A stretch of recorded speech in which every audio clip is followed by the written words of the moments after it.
Мои вечерјашни гости не се ниту судии, ниту адвокати, ниту обвинители, туку двајца машински инженери. Едниот од нив е познат како искусен енергетичар, еден од оние вечни директори кои што ја работат својата работа повеќе од 30 години и кој не сака многу да се појавува во медиуми. Вториот е акционер.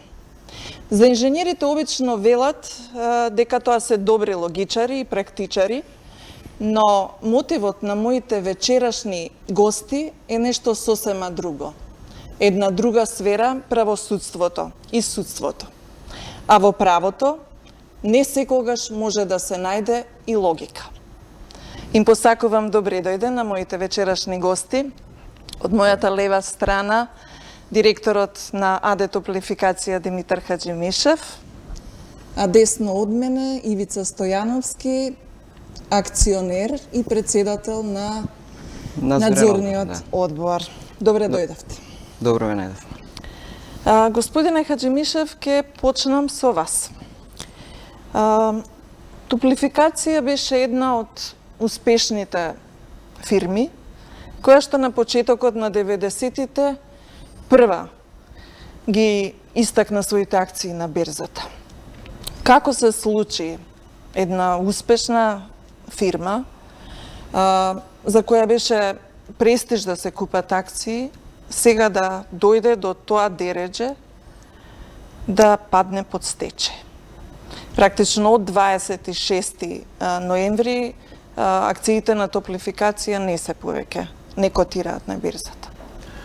Основната причина за ситуацијата во која се наоѓа Топлификација во овој момент е лажниот стечај кој Тето АД го направи со цел да се спречи примената на пресудата на Врховен суд. Ќе дојдеме до тоа постапно, ова како вове, да. Тоа е причината за лажниот стечај, со кој на Топлификација е причината штета со вредност на денешен датум од над 30 милиони евра. За да се свати колку е таа голема штета, сакам да кажем дека во однос на профитот кој за регулираната дејност производство го дава регулаторната комисија, а ние ги имаме основните средства за производство, кој денеска е околу 600.000 евра годишно, ние во тој стечај моравме да отпишеме, тие ни отпишаа над 30 милиони евра, тоа е практично профитот кој Топлификација би требало да го земе во наредните 50 години. За да сватите колку е голем проблемот кој не е направен во тој стечај. Тоа е причината. Непосредниот повод е втор стечај кој главниот акционер на Тето го предлага за Топлификација, бидејќи Топлификација на тој главен акционер на Тето му должи 1 милион евра.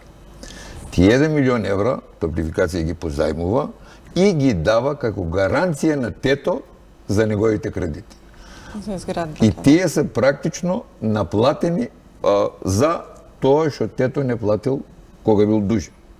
Практично и тие милион евра Тето треба да ги врати на Топлификација, а ние тогаш би му вратили на Бетер Холдинг.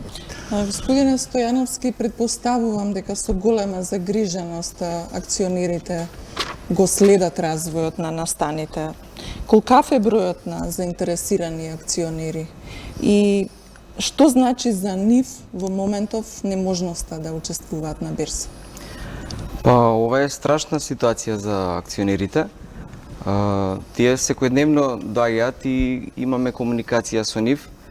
Значи, некој да ти отпише 30 милиони евра, каде што практично представува 54% од активата на компанијата.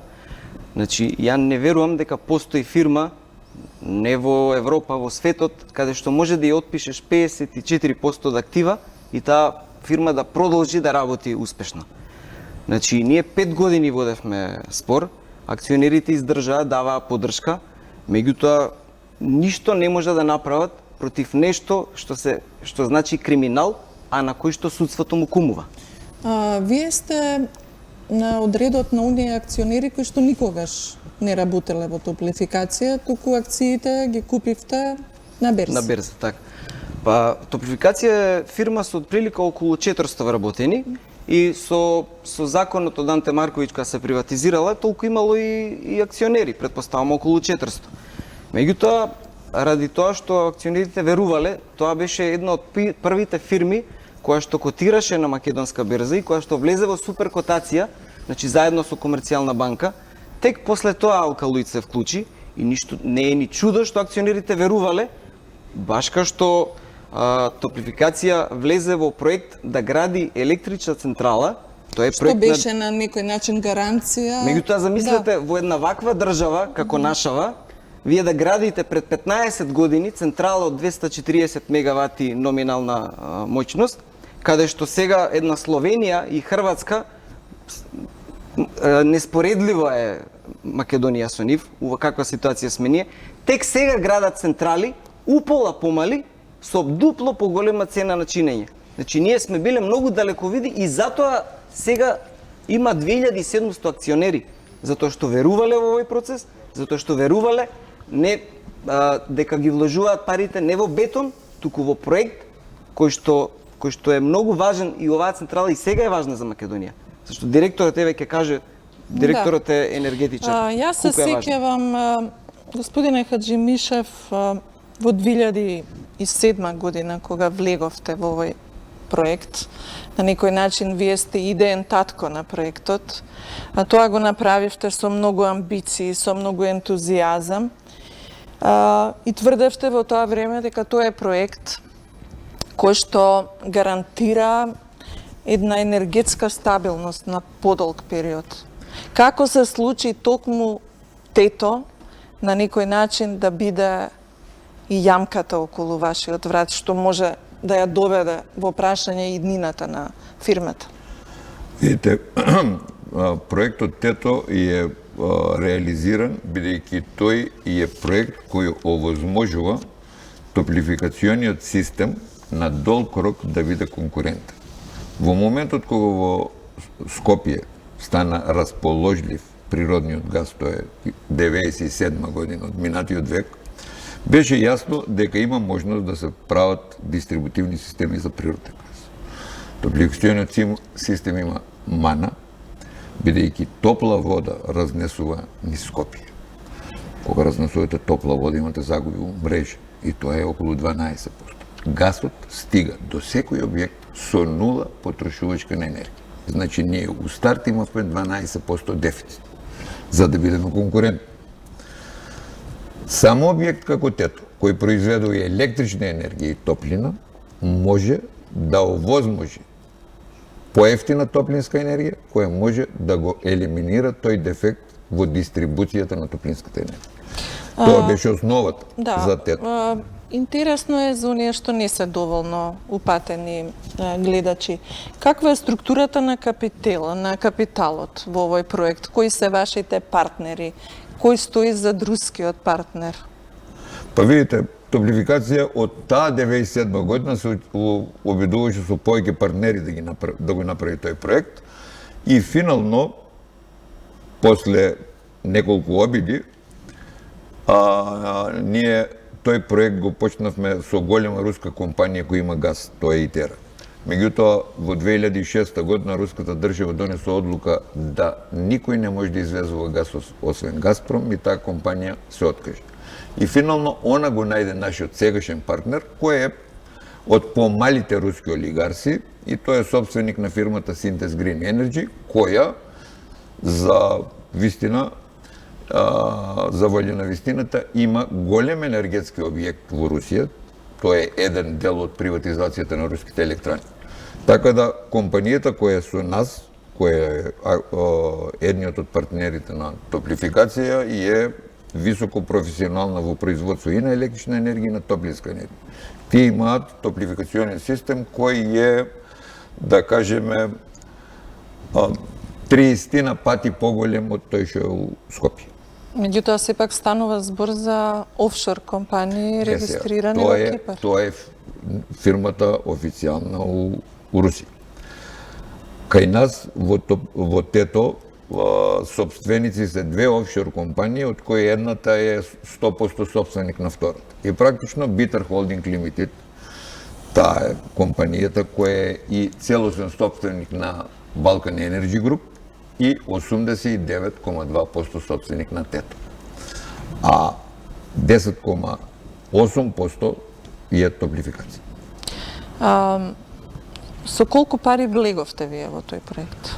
И на кој начин ги обезбедивте? Гледайте, проектот ТЕТО покрај тоа што е прв енергетски приватен објект у регионот, после покрај тоа што е проект кој беше потребен на топлификација, има една специфичност. Неговото инвестирање е на многу специфичен начин, што нас ни се покаже како многу неопходно. Нормалното инвестирање у тие проекти е инвеститорите вложуваат пари во влог, а банките кредитираат. За волја на вистината на предлог на русите, они предложија да и ние како акционери даваме заем, што за нас сега беше многу битно и за тоа се тепавме у оваа правна борба да докажеме тие заеми се достатни и треба да ни ги вратат. Ако чекавме. Зад вас во тоа време застана Комерцијална банка. Да, имаше ние и Комерцијална банка бевме едни од пари инвеститори, а Landesbank Берлин од Германија и рускиот партнер беа вториот пари од инвеститори. Колку беше вашиот влог? Нашиот влог е у пари од прилика во инвестирањето околу 28 милиона евра, што од прилика е 20% од очекуваната инвестиција, а од другиот дел беше рускиот инвеститор. Меѓутоа, бидејќи неговите можности за инвестирање беа подобри, он имаше многу подобар кредит од Landesbank Берлин со многу подобри услови, а ние поголемиот дел од инвестирањето требаше да го имаме од нас реализирано.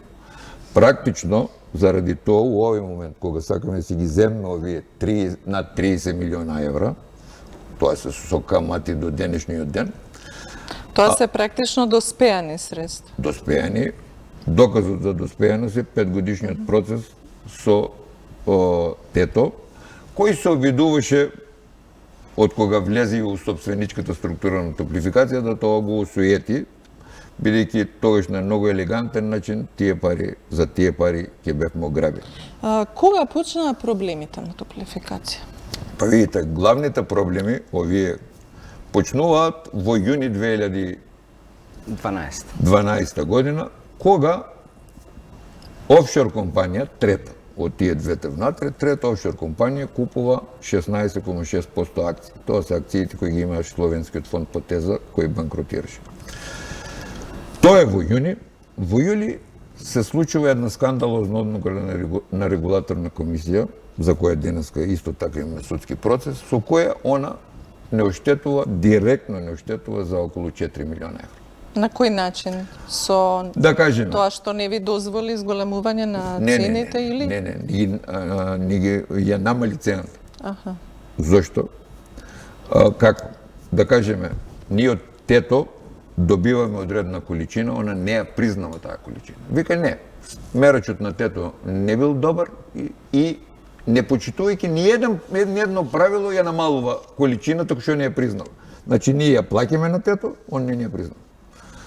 После, ни зима како приходи камати што сме ги фактурирали, а не ги зима како трошок каматите што сме ги платили. Значи, елементарни работи, со таквите, воопшто не со некакви други, со елементарни незаконитости, прави 4 милиона евра штета. Тоа е практично првиот напад кој го имаме за да не донесат до банкрот. Целата цел на тие сите активности беше не да не го зенат бизнисот. Никој од тој момент не се тепаше за нашиот бизнис. Бидејќи знае оти тој бизнис апсолутно не е атрактивен како бизнис. Значи, Со други зборови нема пари, големи пари во не е главната работа тоа. Значи, е доказ. Од Словенија до Софиската топлификација ни еден нема позитивни резултати и сите имаат акумулирани загуби огромни. Сите се државни, значи ни еден нема приватизирано. Да бил интересен тој бизнис, ќе имало многу приватизација од таа област. Главната работа беше што вие сте зависни од одлуките на регулаторна комисија, а уште која формиравме таа 2003 година, точно од Бугарија доаѓа едни анекдоти кои велеа. Регулаторните комисии се толку независни да од нив ништо не зависи. Демек практично пак владите ги решаваат работите. И кога вие одите на избори, ако има избори, какво сака промена на цената да има, тешко ќе ја добиете. Така да, од тој аспект, тоа не беше интересно. Целата таа, да кажеме, организирана структура одеше на варијанта да ние банкротираме и од тој период до крајот на годината беа формирани две фирми кои требаа да ги преземат, ако ние банкротираме. Едната група фирми ги направи БЕК, а втората група Елем и Мерс. Меѓутоа, ние не банкротиравме покрај сите тие работи и стигнавме до 31.12. кога требаа да се доделат нови лицензи. И апсолутно е неточно дека Топлификација ги дала. Топлификација не конкурираше за производство, бидејќи немаше обратен капитал. Да, постои впечаток во јавноста дека некако многу лесно сте се откажале од тој бизнис и сте го препуштиле, сте отвориле пат на велат дилетанти или аутсайдери, кои што го почнале бизнисот неколку месеци пред доделувањето на лиценците и со 5000 евра Они влог. ги добиваат лиценците на први фирми со 5000 евра капитал и со 0 вработени. Од 1 јануари имат вработени кои ги презимат нашите. Значи, основната работа у целата таа е што ние не конкуриравме за производство, иако имаме собственост, бидејќи регулаторните како се вика лиценците за регулаторната дејност, за дејностите кои се регулирани, не се пазарни дејности. Тие практично се како парите ваши кои ги имате основните средства да ви се у банка. Они ви даваат дефиниран принос на капитал, не профит. И практично трите фирми на БЕК, кога ги взимаат лиценците, немаат право на 1 денар профит да остварат од таа година, бидејќи немат основни средства во тој бизнес. Сите пари за профит, за производство на топлина, ние ги взимаме безризично. И бидејќи од тој момент не требаше да ризикуваме, да влегуваме во игра каде е ризикот за горивото и со обртните средства, ние конкуриравме само за лиценцата за дистрибуција. И само ние по закон можевме да добиеме таа лиценца, бидејќи ние Што подразбира, кои услови вие ги имате, што ги немаат други? Значи, за да добиете лиценца за дистрибуција, вие по закон ги треба да ги имате во собственост мерачите на прак на објект. Они ги добиваат лиценцата, немат вработени, не такви мерачи. Тоа се 2700 мерачи на прак на објект. Ние ги имаме тие мерачи, ние имаме искуство у таа работа и главната работа зашто сакав. Дистрибутерот, заради што и сега државата ќе го земе, односно градот, дистрибутерот е главниот контролор на бизнисот од Топлификација. Значи, од Топлификација, пазарот се само производителите. Вие немате од Топлификација трговци што ќе донесат топлина од некаде од надвор. Значи, практично, надпреварот, пазарниот надпревар е меѓу производителите. Од тие производители дистрибутерот купува топлина.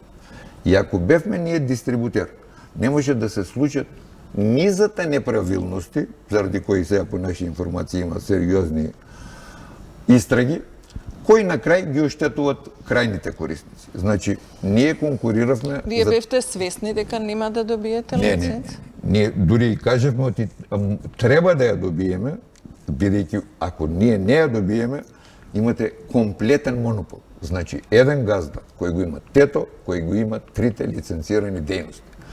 И тоа беше абсолютно. Меѓутоа, целата цел беше, они мисли, ако ние не добиеме ништо, многу брзо ќе пропаднеме. Не знаејќи дека ние ги имаме истите приходи како да работат. Бидејќи под закупи ви беа топланите. Сега, можна да замислите, при таквата варијанта, новите носители на лиценци у првата година имаат 4 милиона евра профит, а по закон треба да имат 0. Кој им го дозволи тој профит? Регулаторна. Према тоа сакам да кажем, суштината на целиот тој процес Дали беше тоа само... значи дека на некој начин регулаторна ја сметате као соучесник во процесот? Тоа, видете, никакво ќе го уништување на Видите, топлификација? тој дел го оставаме на тие што сега истражуваат, па нек видат кој што направил. Регулаторно има направено штета за кој што топлификација ја тужи регулаторна комисија. Тоа е друга за период тоа е, 2006-2009. Од 2006 до 2009, меѓутоа и во 2012 е направена штета. Штетата што се прави во 2012 од 4 милиони евра е И сега е оркестрирана за да се превземе топлификација. Значи, практично, еве сега ќе кажам и куриозитет, јас сум исконтактиран од адвокат кој што тврди дека е представник на русите, така се представува, кој што бара од мене да излезам на позната скопска телевизија, каде што у 2012 Сител ги отвара и ги затвара вестите со топлификација. Значи, тоа не е воопшто случајно. Ја треба да излезам, да го нападнам директорот, да си ги нападнеме своите интереси, како тие би ја превзеле топлификација. Значи, целата работа од самиот почеток се заемот кој што е даден во ТЕТО. Значи, 22 милиони евра основен долг, односно сега со камати преку 30 милиони. Сега ми дадовте добар шлагворд за моето следно прашање. ТЕТО требаше да биде златна енергетска кокошка, ако смеам така да кажам, но наместо тоа почна да мултиплицира загуби. Каде ги лоцирате причините? Еве сега, ќе ви кажам и за загубите? тоа. Значи, многу се дискутабилни загубите во ТЕТО. Значи, тоа што требало да биде златна кокошка, таа и е златна кокошка. Директорот ќе ви каже дека моментално ТЕТО произведува 40% од вкупното производство на термоелектраните во Македонија или приближно, ако грешам ќе ме поправи. Значи, меѓутоа, загубите кои што се прават пред тоа, ево во 2012 прават загуба од 12 милиони евра, од кои 6,2 милиони евра се консултантски услуги. Значи, Обично се мисли кога ќе се споменат консултантски... Ја како акционер ја не сум бил, кога у последно време научив кога ќе се каже консултантски услуги, под маса значи дека некого како да го подмитите, како да му дадете пари. Или пак ви мириса на перење на пари? Бидете, тука ни мириса на перење на пари, дури ние неколку преса одржавме. Па дури на тие за пресови, испумпување на пари, на тие, да речеме. тоа е исто. Да се испумпаат пари од Македонија, така и се исплаќаат. Парите се исплаќаат надвор. Значи, на тие пресови, новинарите веднаш разбраа и кажаа дека се работи за лажен стечај и перење на пари. Значи, тие долгови што ги прави ТЕТО, што викате, со новото раководство што доаѓа во 2017, значи, пред тоа има секоја година по 7,5 милиони долгови. Многу дискутабилни, значи смрди на сите страни. Во 2017 година новото раководство им прави добивка од 12,5 милиони евра. Годинава може би се очекуваат 15 милиони евра. Значи тоа било, можете замислите која е разликата. Разликата е 20 милиони евра. Во кој момент одлучивте дека е време да се поведе правна битка? Само ова околу ТЕТО. Стечајот, лажниот стечај го следи и план за реорганизација. Во тој план за реорганизација ТЕТО ги правда загубите. Тоа што го рече Ивица, 2013, 14, 15 се по 7,5 милиона евра секоја година. Они ги прават у текст официјален со ваква формулација. Вели, загубите во ТЕТО се направени и поради, немеки други работи, ама и поради тоа што ТЕТО бил условен да купува газ од дефинирана фирма, офшор, Нивна, 100% во нивна собственост. и да продава електрична енергија на домашен трговец кој е должен електричната енергија да ја извади и да ја продаде на дефинирана фирма. Ова формулација на условеност да купувате газ од посредник и да продавате електрична енергија на домашен посредник е стандардна дефиниција за нелегално изнесување на пари од државата. Бидејќи тој посредник има своја маржа, еве најмалку. Колку е таа? Немате потреба. Има сите анализи ги. Например, ТЕТО купува 4 пати повеќе газ отколку Мак Петрол. Значи, Мак Петрол со помала количина на газ купува директно од Газпром Експорт. Тето со таква огромна количина не купува од Газпром, од единствениот снабдувач во регионот, него купува преку посредник Синтез Грин Енерджи. Тоа по името е на собственикот. Сега, тие два факта кои сами си ги пишуваат у планот за реорганизација, Кој што е директно признавање за перење на пари. покажуваат дека дел од загубите се и поради тоа. Тоа што го рече Ивица, новото руководство од 2017 ги тргнува домашните фирми, тргнува посредникот и прави договор со Газпром Експорт. И тоа го прави жена директор која доаѓа у руската фирма и која ја средува и руската фирма и тето во мој момент. Така да, само кога имате жена директор е добра работа. Одат работите тогаш. Вашата правна битка траеше цели 5 години. Така е. Значи, И заврши некаде кон крајот на минатата година, колку што се сеќавам. И претпоставувам дека во тој момент мислевте дека со добиената пресуда по ревизија од Врховен суд, дека тука е некаде крајот на маките. па видите, у нормална држава тука завршува се. Ако вие дозволите од држава, у било која држава, да Врховниот суд донесе пресуда и таа се помножи со нула, со пресуда на стечаен судија, у стечај кој е од авион се гледа лажен, тогаш вие толку ја срозувате државата. Да, Имате ли докази дека станува збор за лажен еве стечај? ќе ви кажам одма. Значи, целокупната активност започнува 2 дена од кога Советот на Врховен суд носи одлука. На 27 е донесена одлуката, согласно документите кои ги имавме у лажниот стечај, почнуваат од 29. Во што се состои лажниот стечај? Значи, акционерско друштво и акционер во тоа друштво може да имат деловни односи. Тоа и у нашиот закон, и у сите закони у светот. Значи, вие не сте ограничени, ако сте акционер у некоја фирма, да не можете со таа фирма да имате деловни односи. Да му продавате стока на акционерското друштво, да купувате, да му зајмите пари, да ви зајме пари. И тоа се тие сделки ги одобрува нормалните управни одбори на фирма. Меѓутоа, ако вие сте акционер повеќе од 20% у тоа акционерско друштво, тогаш сделката ваша со тоа акционерско друштво добива термин на сделка со заинтересирани страни. Пошто вие сте високо позиционирано во акционерската структура на друштвото, и тие сделки се исто можни, ама треба да ги одобри другите акционери. Од случајот на Вашиот процент е 10,8%. Сега, у нас е многу едноставно. Значи, у нас има само 2 акционера. Битар Холдинг Лимитед е 89,2 и он со тето си прави сделки по кои си ги достасува своите поварувања кои требале да му достасат од 2025 до 2032, така. Он ги достасува, вика, за 7 дена. Пазите, за 7 дена. Тоа е сериозен проблем. Вечерва нема да го Меѓутоа вадат документ што не е виден во ниеден ревизорски извештај у задните од 2014 наваму. Да, и тоа е. На 112 милиони евра. Е сега. Што е главната работа тука? Значи, таа сделка и тој стечај, пошто е предизвикан со тие сделки.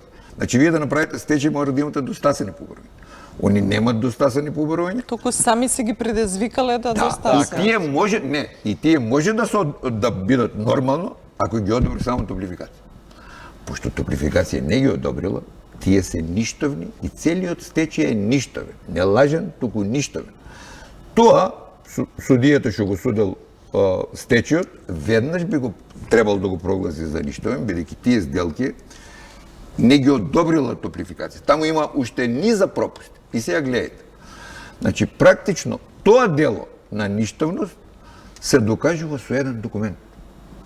Со извод од Централниот депозитар на хартија од вредност, у кој ќе видите От они са 89, ние сме 10, значи они са над 20, и ги доставите документите за Практично, сделки. кои се основачите на... И ние на това го направихме веднъж. Ги оспорихме сделките у Търговскиот суд, нормално, и поднесохме кривична приява за сите тие што се вклучени. Таму има нотари, има адвокати и така натаму. Во мај месец. До денеска нема одговор од кривичниот. До каде сте во обидот да ги спречите овие ефекти сега, од стечајот, за кој Значи, што тврдите дека е лажен? Што е страшното у стечај? Значи, на таква постапка, која ви викам, се докажува незаконитост со еден документ, првостепениот суд пресудува око нему трепне, дека стечајот е се уреду. Стечајниот управник на ручиштето. Добро, тука станува збор дури за, таа судика што за пресудува- незнаење, бидејќи Не, енергетската далеко- област далеко е од многу незнање. Ова е многу Ова е- индикативно, Не, затоа што далеко ние од за стечајот на ТЕТО и за планот за реорганизација дознаваме од медиуми, а ние сме меѓу ретките доверители, значи таму се две банки и ние. И Битър Холдингс. Ние дознаваме од медиуми. И сега не Ја е посетуваме судиката се прашува дали да бараме увид, да видиме што се случува. Дај да ги видиме документите, што се случува. Судиката вика, не знам, ке размислам дали да ви дадам да ги видите. А ние сме оштетената страна. Ние тој сме тече. оштетената страна. На рочиште судиката се однесува толку симптоматично, што дури и помага на другата страна. А на адвокатите тоа што не им текнува, таа ги подсетува. Стечајниот управник, кој што е изгубен у свемир, не знае бројки да прочита, судиката го води. Значи можете да замислите за што се работи. И тоа човек Добро, кој гледате што ли планот за некаква реорганизација треба да земе 100.000 евра. политичка заднина зад сето тоа, некакви покрупни интереси? Гледате. Зошто би го правел тоа еден судија, да кажеме? Гледайте сега. И да ја Затоа што никој ризикува до сега не е својата одговарал, затоа кариера. што на никој влакно не му фалело. Значи, кога ќе одговара некој судија, ќе се замислат дали зошто да не го прави. Сега ние во све може, акционерите се сомневаат во се. Значи, кога се работи за колку милиони евра, вие не се сомневате. Сите опции се уигра. Сите опции се Вие уигра. реагиравте до судски совет и каков одговор добивте од Гледайте, таму? главната работа овде што се случува е дека првостепениот суд го пресудува стечај. Ние се жалиме, и ако имаме и алтернативни планови да не должиме, ние се жалиме на апелација. АКМИСот го дава на истиот совет кој у претходните постапки за заемите, кои течат 5 години, 2 пати го враќа назад. Значи, ние у овие заеми да добиеме 30 милиона евра, 2 пати на прв степен добиваме, 2 пати апелација ни го враќа. Првиот пат ни го враќа, вториот пат го прииначува. Таа пресуда самата е 11,2 милиона евра. Значи, апелација ја преиначува да ние ја изгубиме, Врховен суд ја преиначува пресудата на апелација. Во таа пресуда, која апелација ја преиначува, има 2 лажни факта. Можете да замислите вие во пресуда на апелација да имате подпис на судии во кој има 2 лажни факти, меѓу кои едниот е овој. Велат дека сме подпишале некој договор, кој ние апсолутно не сме го подпишали, тоа судиката на прв степен го наведуваат, не сме го подпишале, они у преиначувањето А постои ли воопшто таков некој договор? Има. Меѓутоа, тој договор апсолутно е нерелевантен за процесот. Тој зазема 70% од образложението за преиначувањето на апелација и нормално на А што Врховен. е суштината на договорот на кој што се повикува судијата? Гледайте, у тој конгломерат на таков голем објект имате сет на договори. Меѓутоа, конкретната проблематика ја регулирана само со еден договор, у кој пишува, ако било која одредба од овој договор е воспротивно со било кој договор во овој проект, доминантно значење има одредбата од тој договор. Значи, практично вие немате потреба ни еден друг договор да гледате. Практично тој е основниот договор. Тоа е главниот договор кој ги решава нашите заеми со ТЕТО. И врз основа на таквите одбори, Врховниот суд се донесува скоро едногласна одлука, мислам 4-1 е била, дека им ја преиначува напад. Сега замислете, и овој предмет за стечајот на тето, каде што сега се поништуваат овие практично значењето на Врховен суд, паѓа кај истото. Кај тој кој прво ја преиначува ова. И сега Акмисот може да и по Акмисот.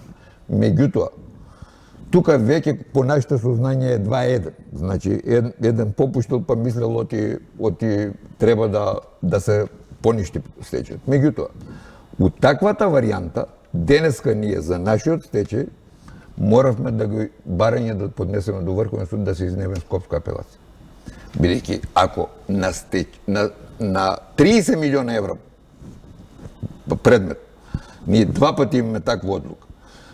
Баравме изземање на судии, не ни прифатија, и сега бараме изземање на А и апелација. тоа изземање е многу И се дискутабилно. замислете, ако на таков процес од 40 милиона евра, да кажеме, вкупно за стечајот, фирми регистрирани во Македонија има штета, ние сме 30 и други имат 40 милиона евра.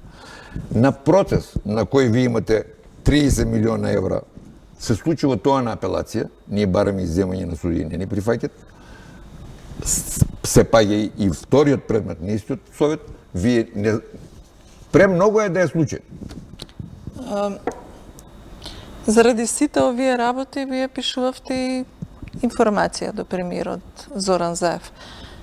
Дали добивте нешто повратно од премиерот? Некако е чудно.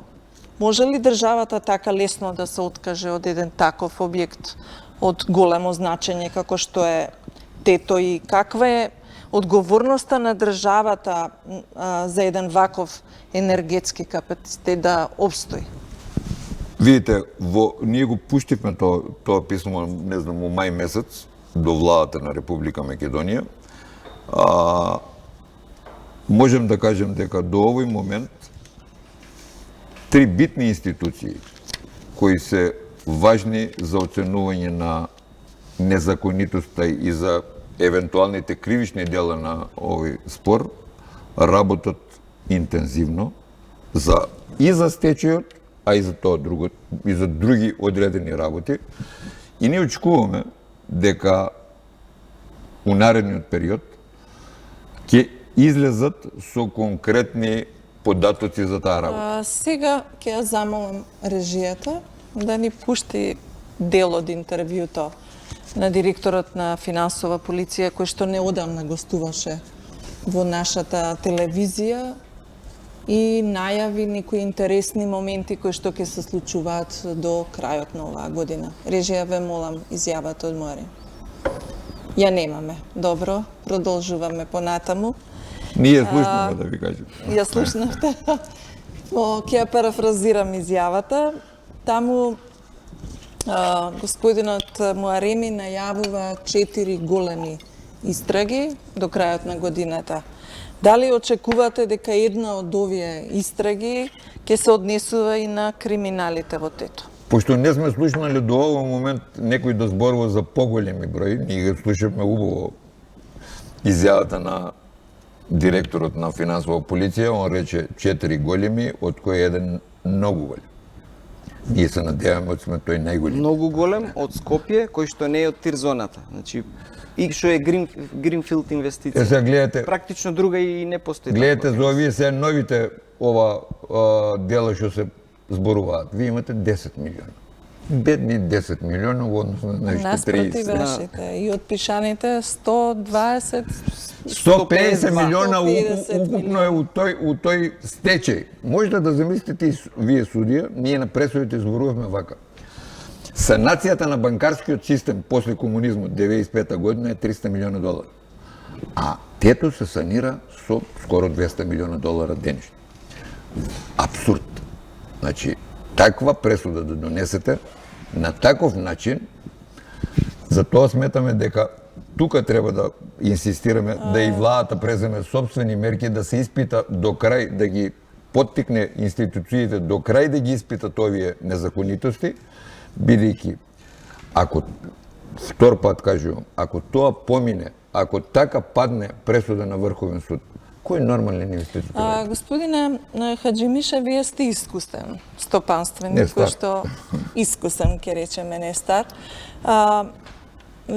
колку ваквиот исход во голема мерка се должи на тоа што прочитав деновиве во медиумите, дека премногу сте верувале на вашите правни советници, како и на македонскиот правен систем. Гледайте, у принцип, ние правната битка ја добив. Значи, ние во правниот систем, за нас беше клучно.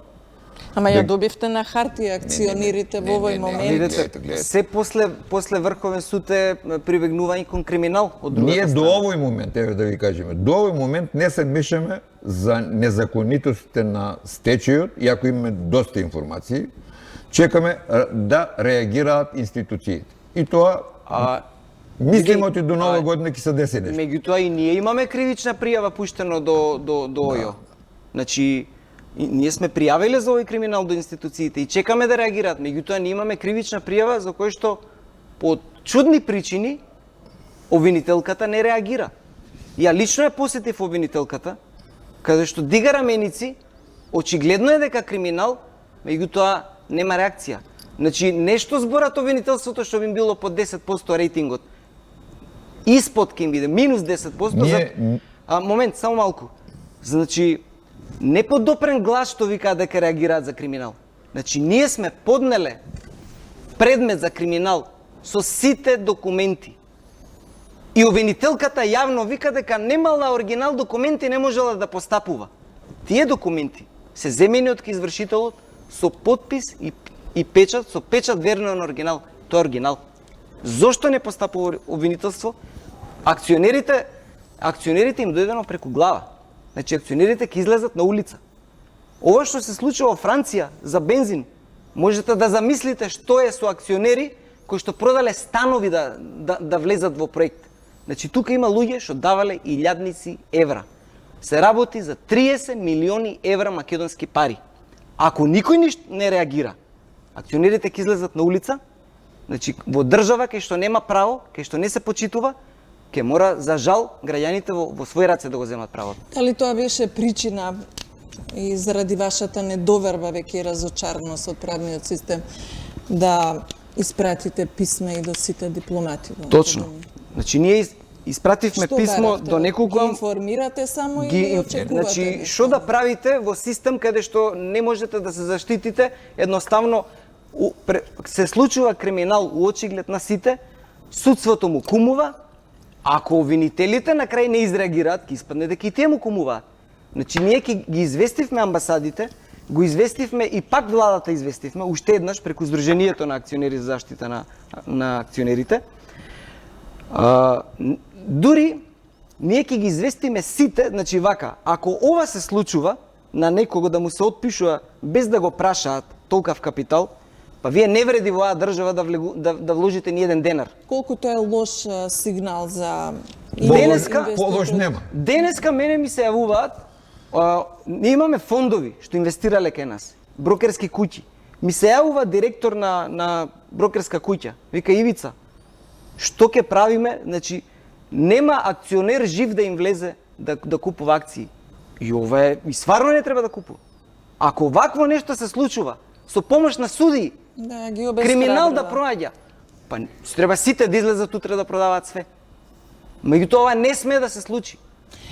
Колку е ова многу поголема игра, господине Хаджимишев, бидејќи некако наликува дека ова е некаква игра Давид за и тоа и Давид и Голијат, добро во Давид и Голијат. Ние се надеваме од Давид и Голијат. Дека ќе бидете Давид. Меѓутоа велат дека ова е битка за енергенси, за контрола на енергенсите, во која што вие сте на некој начин посетен играч кој што треба да биде исфрлен од игра.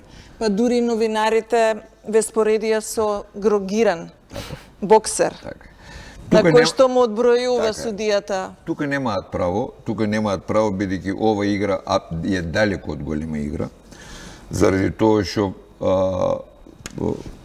тето како објект е едната работа, а правните работи и односите помеѓу нас и нив, ние не му сакаме лошо на тето, ние не сакаме тето да не биде главен носител на енергија за газ у државата. Но ќе се согласите дека премногу е наивно да се верува дека судиите на своја рака така сака да и наштетат на топлификација и далеко дека од тоа. Во позадина има некои покрупни играчи. Ние Каде ги луцирате, каде ги гледате, кој има интерес веднаш ќе ви кажам. да не ги наплатите парите? Гледайте се. Интересот да не ги наплатиме парите го имат газдата на тето, бидејќи тој може да ги употреби тоа, а тие што му помагаат структури, ќе имат дел од таа работа. Меѓутоа, што е главната работа? Ние знаеме оти за ДОВА стои сериозно организирана структура. И тоа Каква структура? моќна. Што значи моќна од државата? Значи моќни се од сегашната власт, од претходната? Гледайте, моќната структура значи власт. Ако денеска се случува тоа, или сегашната власт не контролира, или има и од незе умешано у таа структура. Бидејќи, вие не можете денеска, ако судиите, практично ние осеќаме од судиите, ништо не смениле за ова година и пол ден. Значи, еве ги, акционерите имат контакт секој ден таму. Еве за конкретниот случај. Таму се делува како да око не им трепнува на судиите. Вие им кажувате, еве, елементарно право ти кршат.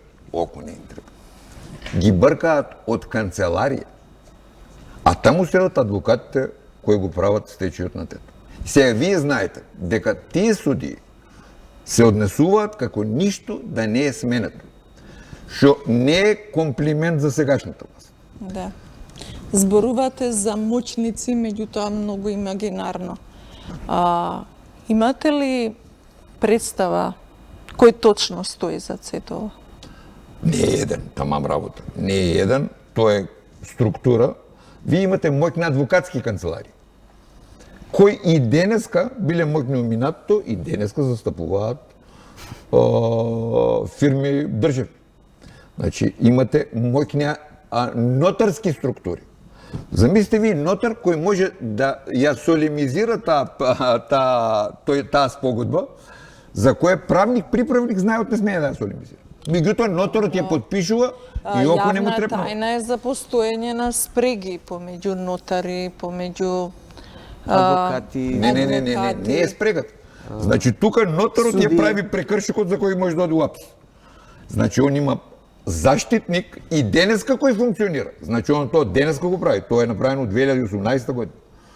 Значи, практично, они не се плашат од контролните структури кои се на нивната, кои можат да им направат проблем. Тоа е, да кажеме, лошата страна за сегашната власт. Практично во судството нема ништо сменето. Па еве, гледате у кривичниот дел. Еден судија суди. Така да, што сакам да кажем? Значи, однесувањето во овој момент на тие структури со кои ние имавме контакт е као да ништо не се смени. Ма гледате што иде, еве ќе ви кажем еден куризитет, само момент. Значи тие спогодби што збориме дека се лажни, на наша реакција, пошто збориме лажни се да ги смените. Самите што ги правеле спогодбите Битар, си ги повлекува спогодбите, меѓутоа од 8 спогодби 3 не повлекува, каде што тоа се сметките за да не се ставиме ние први да не ги извршиме. Ги прогласува за ништавни. Адвокатот на турска компанија Гамагуч, кој што ја монтирала централата, кој што исто оштетен во случајот со 5 милиони евра, реагира и вика повлечете го, значи еве го основа за стечај, повлечете го. Судијата вика не, тие се лажни, основа за стечај е веќе непостоечки, меѓутоа стечајот си продолжува. Значи судијата одработува тоа што имала интерес да го одработи. Практично оштетува 30 милиони евра македонски граѓани. Финално да ви кажеме дека ние мислиме оти како сака да се одвијат работите, ние нема да дозволиме ова финално да биде така како што е во овој момент. Бидејќи Како ќе го спречите? За сега веруваме во институциите што работат и мислиме оти се на добар пат. Како кога велите дека се сомневате за моќни структури кои што се лоцирани и во владата? Така е. Можат да бидат таму, ама ние сметаме дека во овој момент трите институции кои работат ги водат, едната е финансиска полиција, ги водат луѓе во кој, пошто јас сум имал контакт, во кој ја во овој момент имам неограничено доверие. И само тоа е тоа што мислам дека може да не извади. Тие трите во конкретниот случај работат координирано, професионално и за тоа било какви моќници. Во овој момент јас сметам оти овие се разбира ќе им требаше малку време, ќе ги докажат сите три кривични дела кои се неопходни: злосторничко здружување, злоупотреба на службена должност и перење пари. Истите тие кои што се појавуваат во случајот Импери. Гледате ли некакви конекции со овој случај, кои што водат, може би некој крак што Не, нас води не на интересират, Империја? мислам од они у овој момент далеко се од мој, пошто имат собствени проблеми. Меѓутоа, ние мислиме дека по инерција има еден дел од службите кои не работат, ама во овој момент ние сметаме дека овие институции, три кои го работат тоа, ќе успеат да ја завршат работата, бидејќи не само по јавните искази и по тоа што сме имали контакти, сметаме дека они до овој момент професионално ја работат работа. Колку во Македонија може да се води или воопшто да се зборува за водење на бизнис без да се биде близок со една или со друга владеачка гарнитура? Видите, тоа апсолутно за големите работи е илузија да кажете оти не сме само ние такви, тоа е целиот регион таков. И за тоа е регионот на тоа ниво на кое е. А имајќи у предвид дека у овој момент и развиените држави кон кои ние сакаме да одеме имат сериозни проблеми, Франција прва, а има и други, бидејќи има сериозни промени у деловните структури у светот, значи очекуваме дека ако тоа не се смени, и тие малку инвеститори кои имаа интерес овде, колку сакат да прават властите реклама дека идат, никој нема да дојде. Стојановски, ќе имаат ли трпение се уште акционерите? Па, акционерите се на граница на... нив можат се да изгубат. Така е. Акционерите се на граница на трпение да се воздржуваат. Мене секојдневно ми се јавуваат, бараат да се организираат, да излегуваат на улица, а ако нема, ние ги убедуваме дека се уште институциите ќе завршат работава и дека нема да мора да се дојде до тоа. Ние сите средства ќе ги употребиме и нема да дозволиме некој да ни украде од джеб 30 милиони евра. Видите, ова е грабеж пар екселанс. Тоа нема друга квалификација на ово што се случува после пресудата на Врховен суд, тоа е грабеж. Ние не сме многу вични у тој дел да се тепаме со противниците, меѓутоа и за тоа очекуваме професионалците да се справат со нив. И се надеваме у тоа. Ако и тоа не биде, онда е тоа шугови кривица. Значи, ние нема да дозволиме некој да ни ги земе сите средства, луѓе ги ова се работи за човечки судбини. И тоа се најпрогресивниот дел од луѓето што инвестирале. Па вие ако на нив им го одземете сонот и парите, што очекувате? Тоа се луѓе што влечат напред. Таков случај у македонското акционерство нема, таков случај у македонското судство нема, на кој се отпише од 152 милиони евра, и тоа поминува без никој ништо да коментира професионалци, стручни луѓе, па чак и професионалци у таа сфера да излезат, да ги интересира како можело тоа да се направи. Пазите, а тоа е кривично дело што се докаже во еден документ. И од тука гледате, оти многу малку е сменото тој систем. И не се тука оштетени само акционерите на Топлификација. Тука се сите акционери. Тука паѓа акционерството во Македонија. Вие во еден од вашите дописи велите дека огромна штета можат да доживеат и граѓаните на Република Македонија. Еве зошто. Го имате примерот со Фени. Значи, сите тие работи што се дешаваа, едниот од собствениците ја тужише македонската држава во Вашингтон за оштета у стечајната постапка. У првиот дел од стечајот беше реализиран и немаше никаков документ дека собственикот му дал право на директорот да го прави. Тој се појави чист фалсификат еден таков документ од кога заврши првостепената постапка. Тој се уште не е валиден, иако некаков имало, меѓутоа тој не е валиден, тој не бил на првостепената постапка. Тоа може собственикот да го искористи, и ако тргне на лошо ова целата работа, да каже, јас ќе каже, ја не знам што се дешаваше у Скопје. Вашите полномошници, за тоа го докажуваме у нашиот стечај, оти полномошникот у нашиот стечај апсолутно нема од газдата добиено согласност, ама нашиот е мал, па тука не може да го 1 милион е. Меѓутоа на тој стечај се уште има и таква опасност, тогаш беше многу пред да направат такво. Суштината е дека тоа уобичаено го прават, значи у такви држави, они пуштаат и на крај вика ова се фалсификати, ја не сум дал согласност за да се дам од и неговата фирма отпишува. И он ќе каже мојата фирма што отпише. И тоа 100 милиони евра, значи може да ја тужи македонската држава на тоа е како потенцијална опасност која споменавме и у писмата до владата и до удри по џебот на сите граѓани. Јас се надевам дека во овој еден час разјаснивме некои работи и стана појасно за што станува збор, бидејќи обично кога се работи за енергетската област, луѓето недоволно ги разбираат овие работи и гледаат некако настрана, бидејќи им се чинат премногу комплицирани.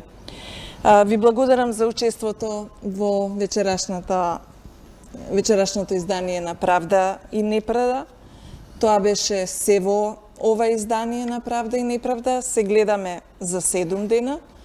А вие, почитувани гледачи, останете со колегата Александар Чомовски и отворените телефонски линии.